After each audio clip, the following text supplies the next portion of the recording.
হ্যাঁ, আলী রাদিয়াল্লাহু তাআলা জিজ্ঞাসা করছে, ফাতেমা এক টোকায় দরজা খুলিস তো খুলিস কি করে? আব্বা শিখায়া দিছে। কি শিখায়া দিছে আব্বা?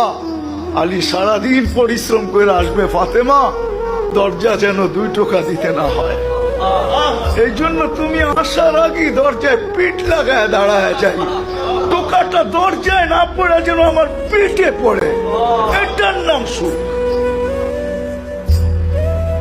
পা দিয়া দেখা দিছে টেবিলে খাওয়া রাখা আছে, খায় ঘুমায় পড়ো, এটার নাম সুখ না। পা দিয়া দেখা দিছে, হাত দিও না, টেবিলে রাখা আছে, খায় ঘুমায় পড়ো, বেশি ডাকাডাকি করবে না। এটার নাম সুখ, এটার নাম সুখ। চতুর্থ দিনও কিছু নিয়ে আসতে পারেন না।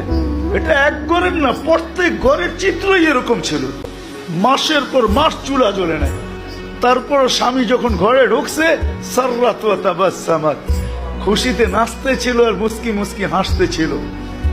আলী রাদিয়াল্লাহু তাআলা আনহু ফাতেমা রাদিয়াল্লাহু তাআলা আনহা কাঁধে হাত রেখে বলছে, রহিমাল্লাহু ইমরাতান।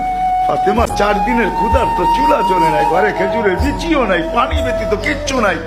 হাসান হোসাইনের জিহ্বা খিদা নিবারণ করায় নিয়ে আসছি আল্লাহ রসুলের জিহ্বা চোষায়া। আমি ঘরে ঢুকতেছি, তুই এখনো হাসতে পারিস আর নাচতে পারিস?